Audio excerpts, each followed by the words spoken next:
So welcome to my YouTube channel. That's what we call The Good Life. Today I'm going to be talking about edible perennials. Now what do I mean by edible perennials? Well, perennials are things that grow back year after year after year.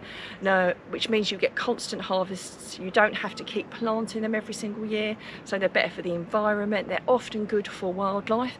They often don't need much care and attention, so they're easy gardening or lazy gardening in my book, which I really like. I grow a lot of things on my allotment, so it's amazing to have some things that just look after themselves.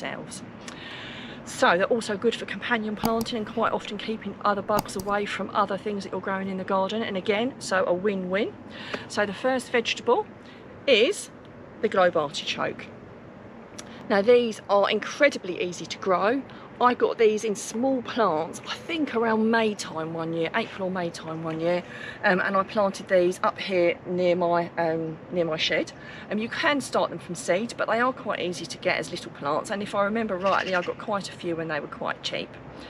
So they are a really, really lovely vegetable to grow. They're really good for the beneficial insects. At the moment, these are more for the benefit of the beneficial insects because these are far too big to eat, and I always let a few go over for the benefit of the wildlife, and I pick the earlier ones, plus the fact the later ones can be a little bit tougher. My preferred way of picking them is when they're the size of a golf ball, so actually quite small. So when you pick them quite small, you don't have that little furry bit in the middle that you have to remove. And I generally roast them with lemon and garlic, and that is my favourite thing. You can let them get a little bit bigger, the size of more like a tennis ball, and then some people cook them differently and they eat the little, you know, the little leaves that come off the side.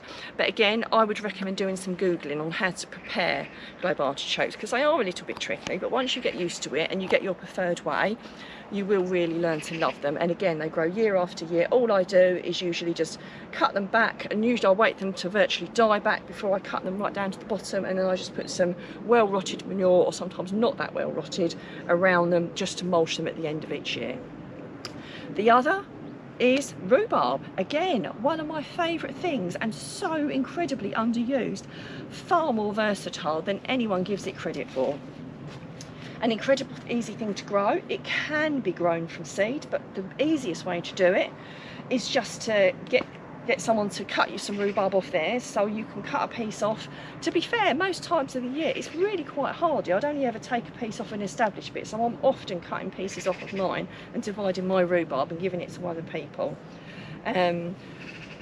Like I said, so versatile. We all associate rhubarb just with pudding, and it is lovely. I've made some lovely tray bakes this year. I've done some gorgeous crumbles. I've had it with my breakfast, and all of those things are really lovely.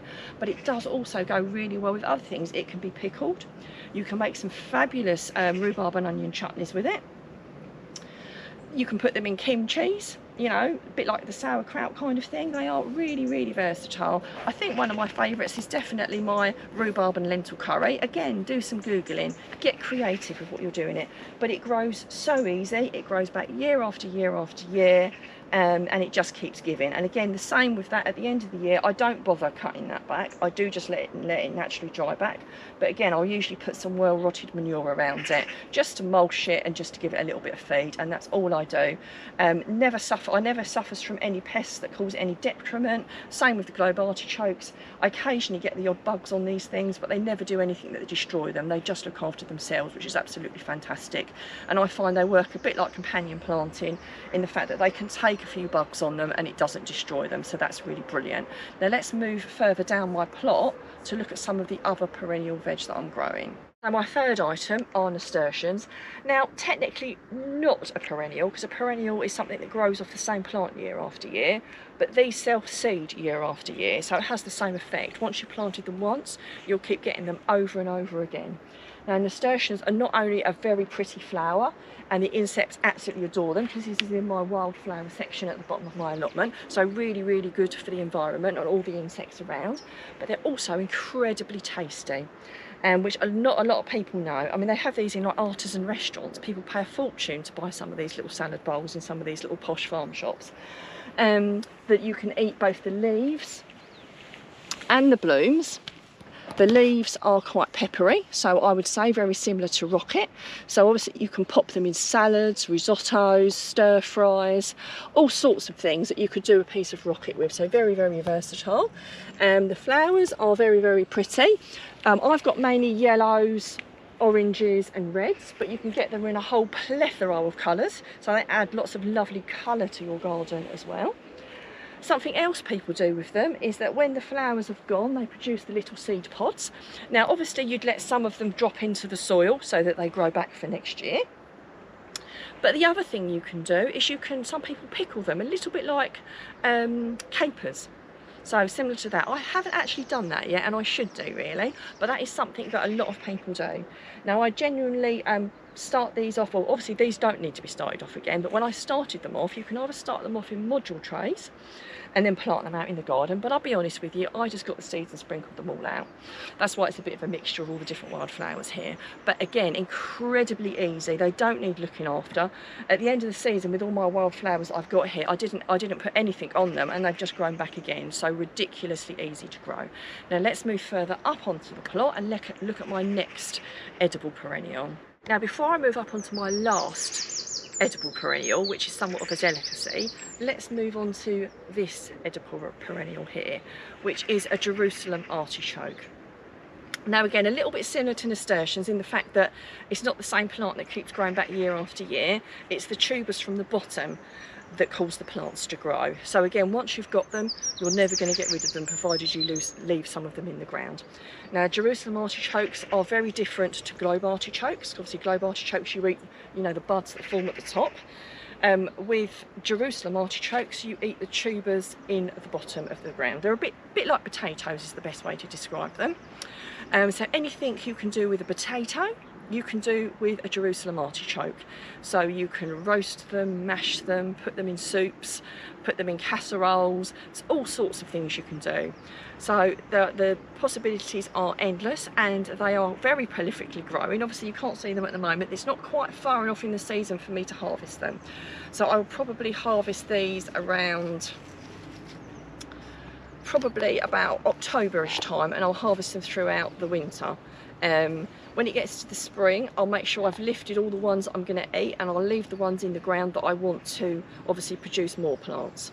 And that's when you plant them. If you haven't got them already, you generally put them in around the spring. They're quite hardy, probably about March, April time.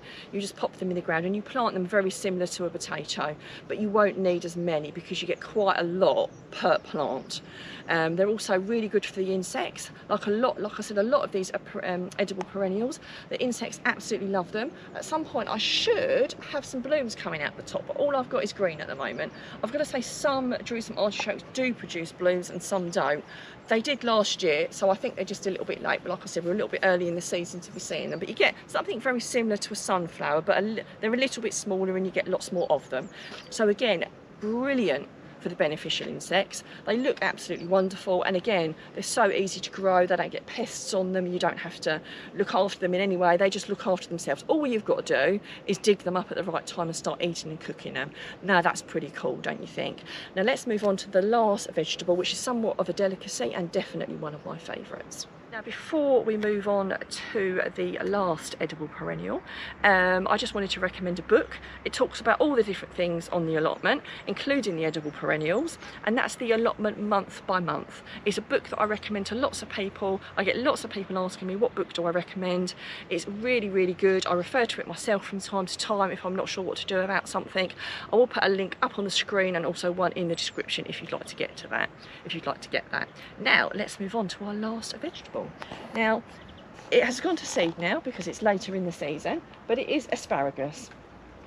Absolutely fabulous thing to have in your garden, ridiculously expensive to buy, and far better when you've grown it yourself. Absolutely delicious. Now obviously this has gone to seed now.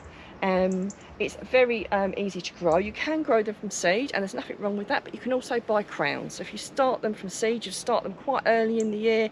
If you were going to buy crowns, you'd probably buy them more around, I don't know, May, April time, and you would pop them in as well. Once you've got them, again, they keep growing year after year after year. They're incredibly versatile. I'm sure most people know what to do with asparagus, but one of the great things about asparagus is they don't need a lot of cooking. You can almost eat them raw, quite honestly. They're a bit like when you grow your own peas. They're so beautiful and tender and far better than anything you can get in a supermarket because none of the sugars have turned to starch. They're absolutely wonderful. I use them in stir fries. I sometimes gently steam them or boil them. I've got a friend that does them in the microwave for a few seconds. The possibilities are endless. Now, I do hope you've enjoyed watching my video about edible perennials, and it's going to inspire you to grow some yourself. If you feel you've got value from this video, you can do something called Buy Me a Coffee. We'll put a link up on the screen and one in the description.